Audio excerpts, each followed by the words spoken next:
ಅವ್ರಿಗೆ ಬಲವಂತವಾಗಿ ವೇಶ್ಯರ ಹತ್ರ ಕರ್ಕೊಂಡು ಹೋಗ್ತಾರೆ ಸರ್. ವೇಶ್ಯರ ಹತ್ರ ಬಲವಂತವಾಗಿ ಕರ್ಕೊಂಡು ಹೋದಾಗ ಆ ವೇಶ್ಯರ ಮನೆ ಪರಿವರ್ತನೆ ಮಾಡಿರ್ತಕ್ಕಂಥ ಬಗ್ಗೆ ತಮ್ಮ ಅಭಿಪ್ರಾಯ ಏನಿದೆ ಸರ್? ಅದು ಇಲ್ಲ, ಇದು ಒಂದು ವಿಶೇಷವಾದ ಘಟನೆನೇ ಸರಿ. ಅದು ನಮ್ಮ ದೇಶಕ್ಕೆ ಸಾಮಾನ್ಯ ಆಗಿತ್ತು. ನೆನ್ಪು ಮಾಡ್ಕೊಳ್ಳಿ, 1920 ಪ್ಲೇಗ್ ಬಂದು ನಮ್ಮ ದೇಶದಲ್ಲಿ ಬಹಳಷ್ಟು ಸಂಕಷ್ಟಗಳಾದ ಬಣ್ಣದ ಚೌಡೇಶ್ವರಿನೇ ಆ ವಿರೂಪಣ್ಣ ತಾತನಿಗೆ ನತ್ತು ಕೊಟ್ಲು ಅಂತೇಳಿ ಇವತ್ತಿಗೂ ನಂಬಿಕೆ ಇದೆ. ಆ ತಾಯಿ ಕೊಟ್ಲೋ ಬಿಟ್ಲೋ ಅದು ಮಾತು ಬೇರೆ, ಆದ್ರೆ ನಂಬಿಕೆ ಮಾತ್ರ ಇದೆ. 1960ರ ದಶಕದಲ್ಲಿ ಇಡೀ ಕಂಪ್ನಿಯಲ್ಲೇ ಮೊದಲ ಬಾರಿಗೆ ಭಜನೆ ಶುರುವಾಗಿದ್ದು ಕೂಡ ಅದೇ ಸ್ಥಳದಿಂದ. ಆ ಕಡೆ ತಿರುಗಾಡ್ತಾರೆ, ಎಲ್ಲಾ ಕಡೆ ತಿರುಗಾಡಿದ್ರು ಕೂಡ, ಅಂದ್ರೆ ಬಳ್ಳಾರಿ, ರಾಯಚೂರು, ಕೊಪ್ಪಳ ಈ ಭಾಗಗಳೆಲ್ಲ ಅಲದಾಡಿದ್ರು ಕೂಡ ಕಂಪ್ಲಿ ಭಕ್ತರು ಕೊಟ್ಟಷ್ಟು ಸಂತುಷ್ಟತೆ ಎಲ್ಲಿಯೂ ಸಿಗಲ್ಲ. ಪರಮಾರ್ಥದ ಬಗ್ಗೆ ಇದೆ. ಮುಕ್ತಿ ಸುಲಭವಾಗಿ ಹೆಂಗೆ ಗಳಿಸ್ಬೋದು ಅನ್ನೋ ವಿಚಾರಗಳದ. ಇದನ್ನೆಲ್ಲ ರಾಜ್ಯದ ಜನತೆಗೆ ತಲುಪಿಸುವಂತ ಕೆಲಸ ಆಗ್ಬೇಕು. ಇದು ನನ್ನ ಕಳಕಳಿ.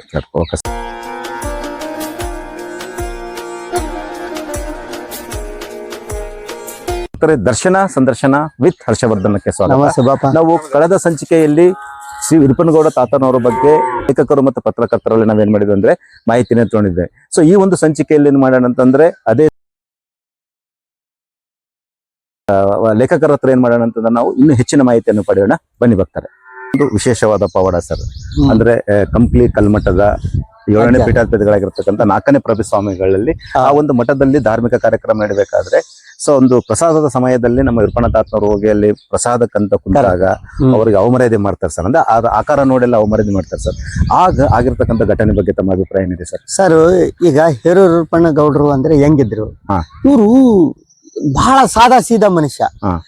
ಕೆದರಿದ ಕೂದಲು, ಆಮೇಲೆ ನಡುವಿಗಷ್ಟೇ ಬಟ್ಟೆ, ಒಂದು ಪಿಪಾಯಿ ಹಾಕೊಂಡು ಬಹಳಷ್ಟು ಜನ ಹೆಣ್ಮಕ್ಳು ಕೂಡ ಎದುರಿ ಬರೋರು, ಕೆಲವರು ಎದುರುತ್ತಿರ್ತಾರೆ, ಕೆಲವರು ಇವರ ಗುಣವನ್ನು ತಿಳ್ಕೊಂಡರು ಪ್ರೀತಿಸ್ತಾರೆ, ಇವರು ಮಾತೃ ಸ್ವರೂಪಿಯಾಗಿ ಕಾಣ್ತಾರಂತ ತಿಳ್ಕೊಳ್ತಾರೆ. ಇವರ ಆಕಾರ ವಿಕಾರ ನೋಡ್ಕೊಂಡು ಬಹಳಷ್ಟು ಜನ ದೂರದವರು ಉಂಟು.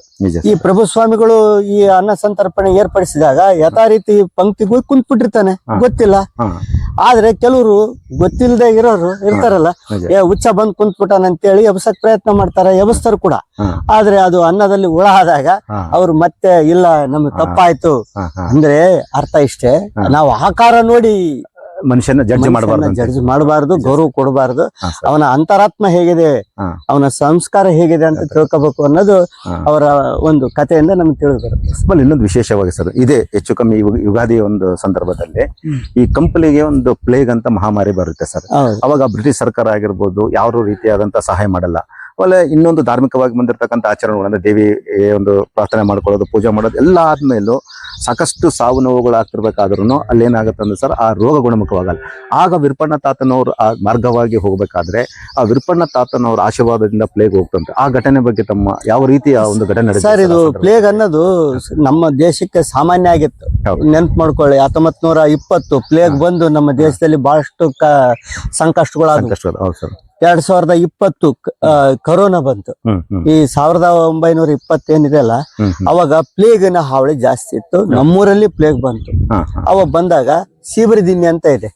ಅವಾಗ ಈ ಪ್ಲೇಗ್ ಬಂತಂದ್ರೆ ಸಾಮಾನ್ಯವಾಗಿ ವಾಸ ಮಾಡುವ ಸ್ಥಳವನ್ನ ಬಿಟ್ಟು ಸುರಕ್ಷಿತ ಸ್ಥಾನಕ್ಕೆ ಹೋಗ್ತಾ ಇದ್ರು. ಹಂಗ ಹೋಗಂತ ಸಂದರ್ಭದಲ್ಲಿ ಈ ಹೇರೂರು ವಿರೂಪಣ್ಣ ತಾತನವರು ಕೂಡ ದೇವಿ ಪುರಾಣವನ್ನು ಓದಿಸ್ರಿ, ಇದು ಹೋಗುತ್ತೆ ಅಂತ ಹೇಳಿದ್ರು. ಅಂದ್ರೆ ಅರ್ಥ ಇಷ್ಟೇ, ಸ್ವಚ್ಛತೆ ಇರಬೇಕು. ಯಾವುದೇ ರೋಗ ರುಜಿನಿ ಬಂದಾಗ ಸ್ವಚ್ಛತೆಯನ್ನು ಕಾಪಾಡಿಕೊಳ್ಬೇಕು. 2 ರೀತಿಯ ಸ್ವಚ್ಛತೆ, ಒಂದು ಆಂತರಿಕ ಸ್ವಚ್ಛತೆ, ಒಂದು ಬಾಹ್ಯ ಸ್ವಚ್ಛತೆ. ಬಾಹ್ಯ ಸ್ವಚ್ಛತೆ ಅಂದ್ರೆ ವೈಯಕ್ತಿಕ ಸ್ವಚ್ಛತೆ ಮತ್ತು ಸಮುದಾಯ ಸ್ವಚ್ಛತೆ, ಮನೆ ಹೊರಗ ಮತ್ತು ಮನೆ ಒಳಗ. ಒಂದು ದೇವಿ ಪುರಾಣ ಓದಿಸ್ತೀವಿ ಅಂದ್ರೆ ನಾವೆಲ್ಲ ಬಹಳಷ್ಟು ಏನ್ ಮಾಡ್ತೀವಿ, ಅದಕ್ಕ ಆದ್ಯತೆ ಕೊಡ್ತೀವಿ. ಮೈಲಿಗೆ ಅಂತೇಳಿ ನಾವು ಕರಿತೀವಿ. ಮೈಲಿಗೆ ಅಂದ್ರೆ ಯಾರನ್ನ ಮುಟ್ಸೋಳೋದು ಅಂತ ಅರ್ಥ ಅಲ್ಲ, ಸ್ವಚ್ಛತೆಯನ್ನು ಕಾಪಾಡೋದು ಅಂತ. ಈ ಸ್ವಚ್ಛತೆಯನ್ನು ಕಾಪಾಡೋದ್ರ ಮೂಲಕ ಪ್ಲೇಗನ್ನು ಓದಿಸ್ಬೋದು ಅಂತೇಳಿ ಅವರು ಸೂಚ್ಯವಾಗಿ ಹೇಳಿದ್ರು. ಅವ್ರು ಹೇಳಿದ ಪ್ರಕಾರ ಅದು ಪ್ಲೇಗು ಕೂಡ ಹೋಯ್ತು ಸರ್. ಆಮೇಲೆ ಈ ವಿರೂಪಣ್ಣ ತಾತನವರು ಕಂಪ್ಲಿಗೆ ಬಂದು ತಮ್ಮ ಅಂತಿಮ ದಿನಗಳಲ್ಲಿ ಅಂದ್ರೆ ಹೆಚ್ಚು ಕಮ್ಮಿ ತಾವು ದೇಹ ತ್ಯಾಗ ಮಾಡ್ತಿರುವಂತ ಸಂದರ್ಭದಲ್ಲಿ ನಡೆದಕ್ಕಂತ ಘಟನೆ, ಆಮೇಲೆ ಆ ವಿಚಾರ ಮೊದಲ ಬಾರಿಗೆ ಯಾರಿಗೆ ತಿಳಿಯುತ್ತೆ ಸರ್? ಅದು ಸರ್, ಇದಕ್ಕೂ ಮುಂಚಿತವಾಗಿ ಇನ್ನೊಂದು ಒಳ್ಳೆ ಘಟನೆ ನಡೆದದ್ದು ನೆನೆಸಿ ಹೇಳಬೇಕು. ಖಂಡಿತ ಸರ್. ಈ ಕಂಪ್ನಿಯಲ್ಲಿ 2 ಘಟನೆ. ಒಂದು ಮಗ್ಗುಗಳು ಮಾಯ ಆಗ್ಲಿಕ್ಕೆ ಕಾರಣ ಏನು? ಅದು ಈ ಬಣ್ಣದ ಚೌಡೇಶ್ವರಿ ಸಾಕ್ಷಾತ್ ಬಣ್ಣದ ಚೌಡೇಶ್ವರಿನೇ ಆ ವಿರೂಪಣ್ಣ ತಾತನಿಗೆ ನತ್ತು ಕೊಟ್ಲು ಅಂತೇಳಿ ಇವತ್ತಿಗೂ ನಂಬಿಕೆ ಇದೆ.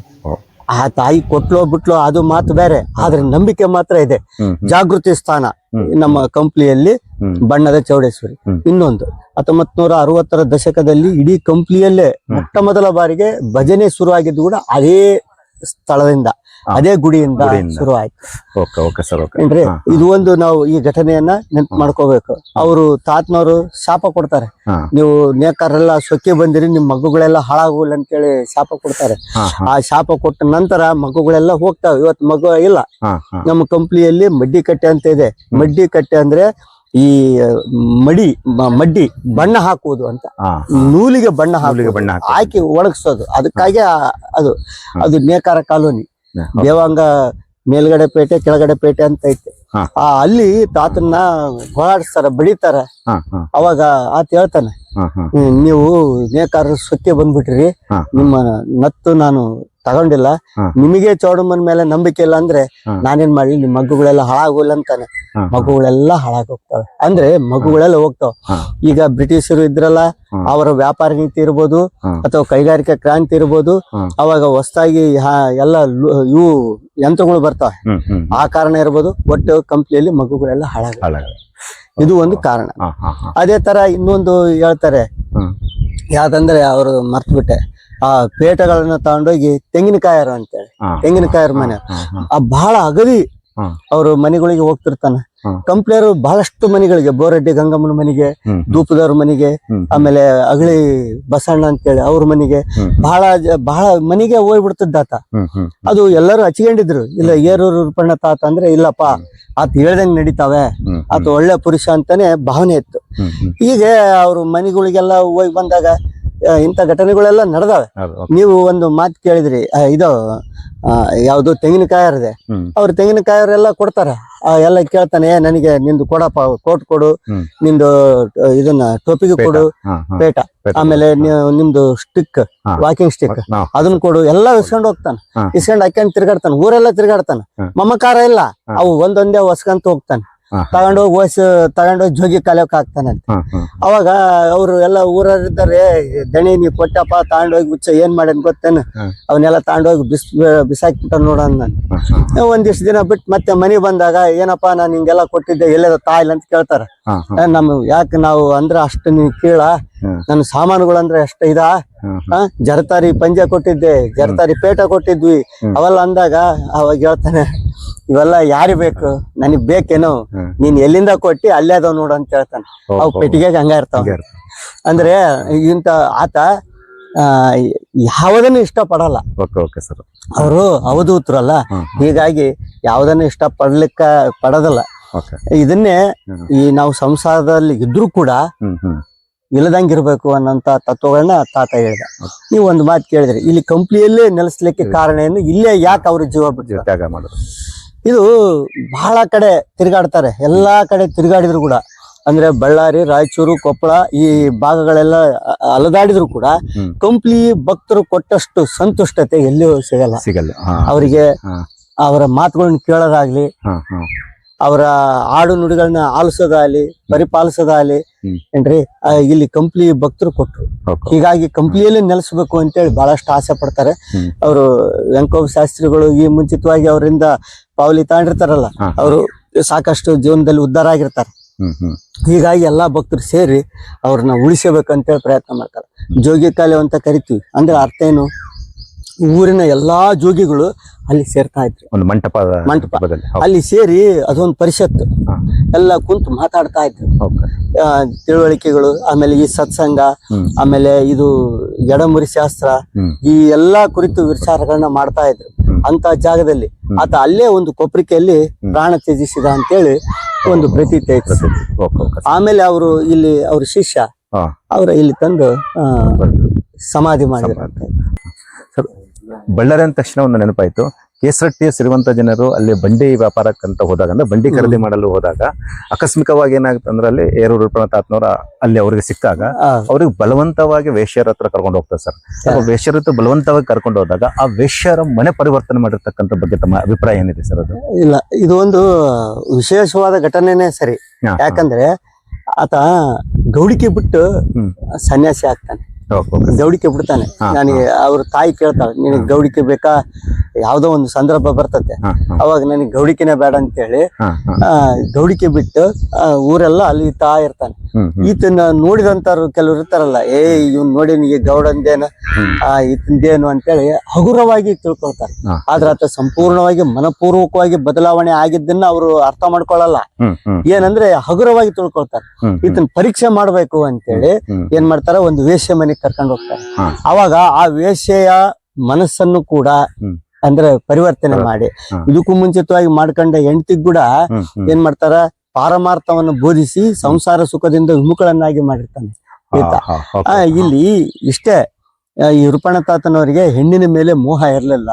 ಅವರು ಸಂಪೂರ್ಣವಾಗಿ ಅವಧೂತರಾಗುವಂತ ಎಲ್ಲಾ ಲಕ್ಷಣಗಳನ್ನು ಬಾಲ್ಯದಿಂದಲೇ ಅಳವಡಿಸಿಕೊಂಡಿದ್ರು. ಆಧ್ಯಾತ್ಮ ಪರಮಾರ್ಥದಲ್ಲೇ ಹೆಚ್ಚಿನ ಆಸಕ್ತಿಯನ್ನು ಹೊಂದಿದ್ರು.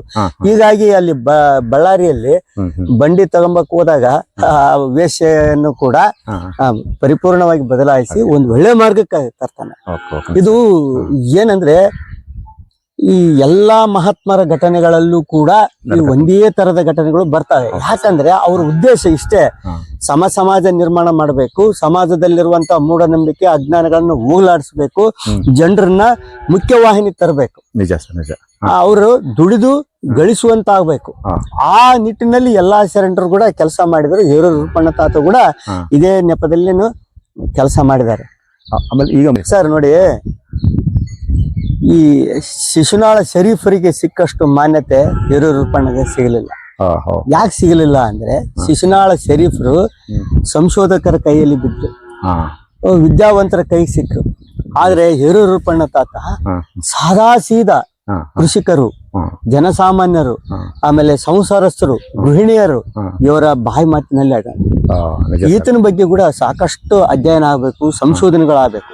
ನೋಡಿ, ಇವರು ತೀರ್ಕೊಂಡಿದ್ದ 1920 ಅಂತಾರೆ. ಕಂಪ್ಲಿಯಲ್ಲಿ 1942 ತನಕ ಈ ಬದುಕಿದ್ದ ಅಂತಾನು ಹೇಳ್ತಾರೆ. ಇವ್ರ ಬಗ್ಗೆ ಇನ್ನೂ ಸಾಕಷ್ಟು ಸಂಶೋಧನೆಗಳಾಗಬೇಕು.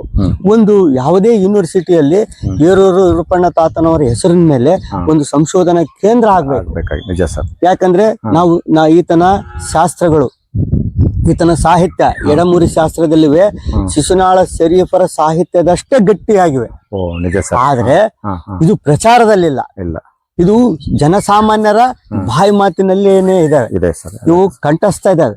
ಆದ್ರೆ ಇದು ಏನಾಗಬೇಕು, ಯೂನಿವರ್ಸಿಟಿ ಲೆವೆಲ್ಗೆ, ಅಂದ್ರೆ ಯೂನಿವರ್ಸಿಟಿ ಉಪನ್ಯಾಸಕರಲ್ಲಿ ಹೋಗ್ಬೇಕು. ಈಗ ಚಿಲ್ಕರಾಗಿ ಅವರು ಬಹಳಷ್ಟು ಕೆಲಸ ಮಾಡ್ತಾ ಇದ್ದಾರೆ. ಇದು ಇನ್ನೂ ತ್ವರಿತವಾಗಿ ಹೆಚ್ಚಾಗಬೇಕು.